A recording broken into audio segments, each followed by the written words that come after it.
Seja muito bem-vindo ao nosso canal Lavouras Lucrativas para mais um vídeo. Dessa vez o tema é bem interessante. Você sabe que aqui de 8 a 10 minutos a gente finaliza o vídeo e você sai com a informação direta ao ponto.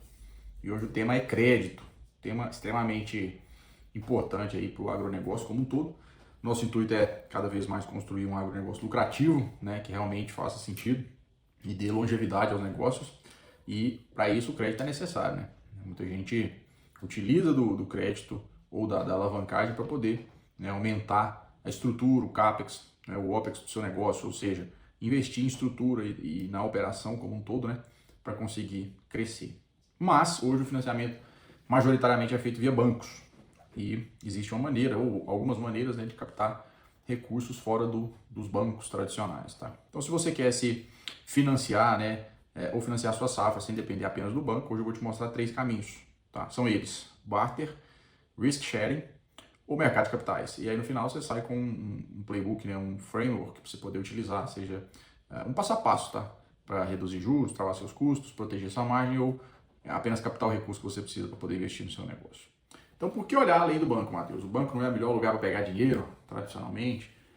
O banco é uma instituição que oferece o capital, só que em momentos de crise ou momentos que o juros está extremamente alto, você precisa achar alternativas. Porque na crise, ou existe uma crise de confiança, que é o que hoje acontece, né? Então o crédito é mais caro e restrito, ou a taxa de juros inviabiliza isso.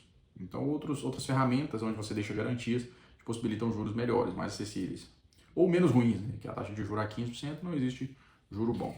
E um detalhe interessante é, os juros do banco, voláteis, né? Que mudam de acordo com a operação e a cada oferta de produtos que o banco faz, e o limite de crédito bancário também, às vezes, podem não atender a sua necessidade. Então, você precisa de mais ferramentas, né? Hoje, os insumos são todos dolarizados. Então, esse é um ponto-chave. Fertilizante, defensivo, né? Isso tudo é dolarizado e impacta aí o câmbio, impacta no seu custo de produção, né? E, usualmente, você compra isso a prazo. Então, isso pressiona o capital de giro. Você precisa de casar o fluxo de caixa, né? Que é a compra hoje com o pagamento na safra, que é quando você tem o recebimento da sua produção, né?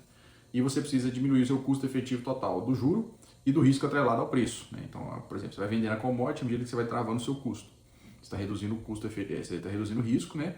E calculando o seu custo efetivo total. E nisso aí também impacta o juro, o que você está pagando à vista, o que você vai pagar a prazo, né? Então, a primeira ferramenta que eu trago é o barter, né?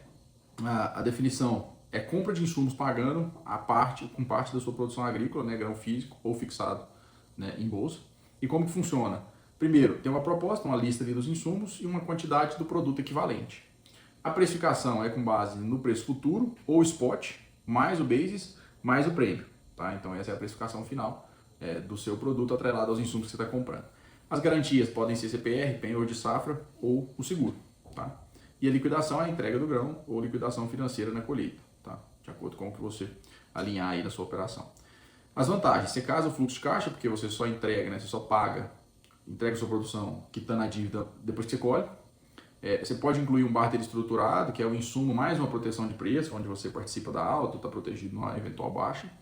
E você pode também negociar e integrar isso com uma trading ou um distribuidor que vai receber os grãos e vai conseguir te fornecer aí os seus produtos ou passar para outra instituição que é fornecedor, né, desse distribuidor. Então pode ser feito, né, uma cessão, né, desse crédito aí do recebimento futuro.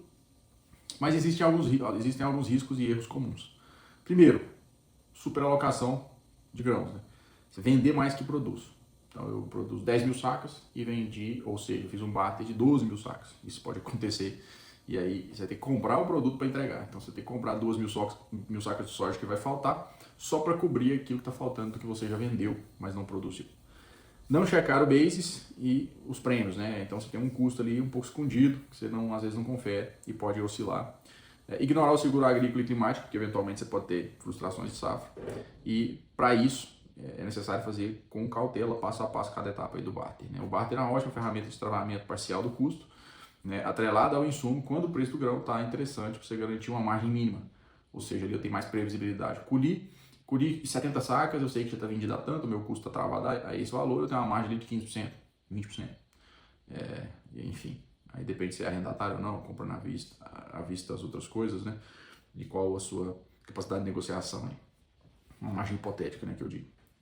Aí tem risk sharing, que são parcerias que dividem o risco da operação. Então pode ser o fornecedor junto com o produtor, né, o distribuidor mais o produtor ali, eles têm um desconto condicionado a uma entrega de volume de produto colhido, a trade mais o produtor, onde a trade adianta os produtos, né, e aí você tem cláusulas de proteção de preço e de entrega de X sacas, né, então de performance em X hectares, você tem que entregar X sacas. Cooperativa regional, né, onde você tem uma compra conjunta de vários produtores para você ganhar escala, pagar mais barato, entregar o grão e conseguir armazenar grandes volumes ali com menos custos. Ou parceiras, né, parcerias de tecnologia com contratos onde você, por exemplo, produz semente, recebe os insumos ou recebe algum tipo de incentivo ou recebe a própria semente para plantar e lá no final você entrega o produto, você paga seus custos e fica com o seu lucro dentro da operação, né?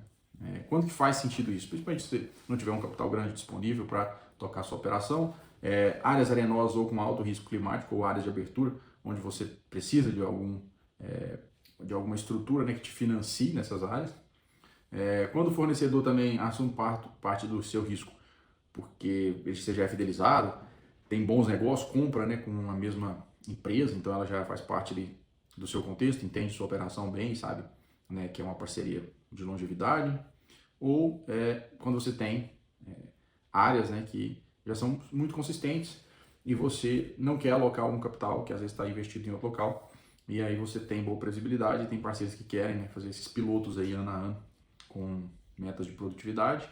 Só que aí você tem que fazer contratos bem feitos, com KPIs bem claros, né, de metas e métricas a serem seguidas. Então, se for entregar uma semente, quantos por cento podem ser grãos avariados ou impurezas, ou como tem que ser feita essa colheita, a data da entrega, o local da entrega, custo do frete por conta de quem, como vai ser esse pagamento de insumos, se incide juro ou não e tudo mais. Você também pode ter metas de qualidade, né, ou seja, porcentagem de germinação, estande de plantas, para que você tenha garantia nos produtos que você comprou, principalmente a semente. Você pode ter meta de sacas por hectare com prêmios, né, então se produzir acima de X sacas para eventualmente ali que você produzir sementes, né, eles vão te dar um prêmio, né, porque rendeu acima da média aquela área. Utilize auditorias com terceiros independentes do negócio, né? Como que é a saída em caso de quebra de safras, você tem ali um seguro, tem uma estrutura que te dê um suporte e parte de compliance e tributação, como vai ser feito. O mercado de capitais, né? É um terceiro ponto.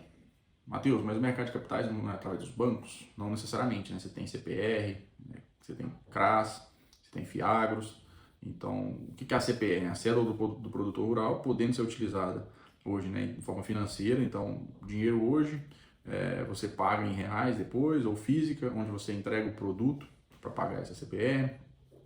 Ela tem várias vantagens, que é a rapidez, flexibilidade, e você pode usar uma garantia real, né, sua própria produção, ou terras, ou algo do tipo.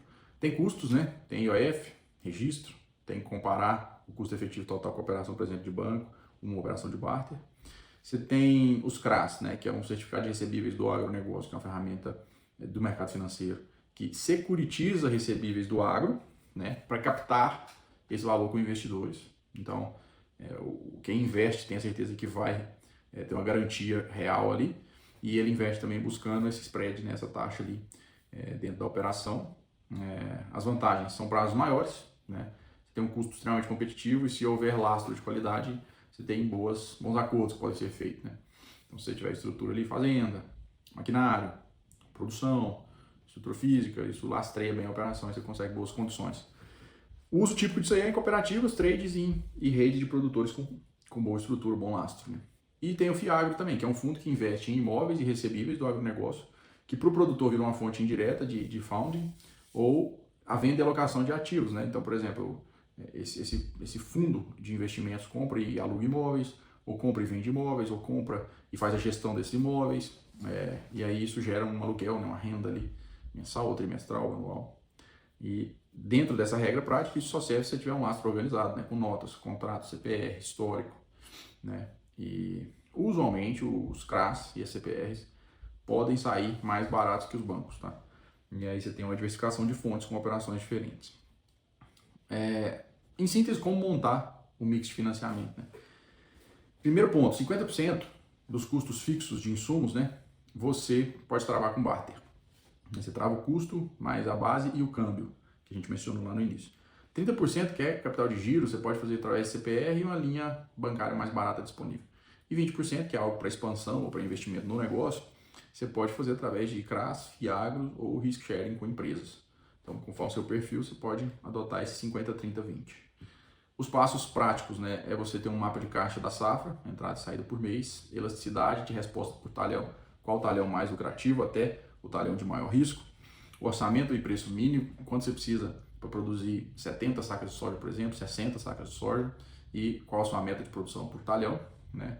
Qual os seus gatilhos de trava, a partir de X mil sacos, eu vou travando escalonado, por exemplo, mix de garantias, né?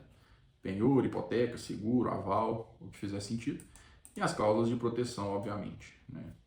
Outro ponto, se você for fazer esse tipo de operação, né, até mesmo com bancos, tenha 3 cotações comparáveis, exija, né, a memória de cálculo, como que eles chegaram no equivalente por sacas, né, em qualquer operação, seja barter, seja bancos, como que eles calcularam que toda essa operação deu 40 mil sacas, 60 mil sacas, por exemplo, né? Como que eles chegaram nesse número. Seguro agrícola e hedge tem que estar no pacote quando possível, como são as métricas e as exigências de entrega, revisar a tributação e o compliance, procure um contador e uma assessoria, e uma cláusula de saída também, caso você tenha uma seca severa, problemas de logística, armazenamento ou motivo de força maior aí, tá bom? Então, se você quer, né, mais informações, manda para mim lá no Instagram, @MatheusAfit ou no @Lavouras Lucrativas, e a gente vai trazer também uma planilha, né, que traz esse passo a passo aí para facilitar a sua vida e você ter um framework para seguir. Tá? Então, se você quer essa planilha, vai lá no Instagram, MatheusAfit, ou no Lavouras Lucrativas, fala, Matheus, quero a planilha e um PDF, né, desse passo a passo aqui que a gente mencionou, para que eu possa entender e fazer um checklist aqui. Tá bom? Se você gostou desse vídeo, já deixa seu like e compartilha esse vídeo com alguém também do agronegócio. Busca crédito, busca as melhores negociações para conseguir ter uma lavoura cada vez mais lucrativa. Obrigado por ter assistido até aqui. Nos vemos no próximo vídeo. Tamo junto. Fiquem com Deus.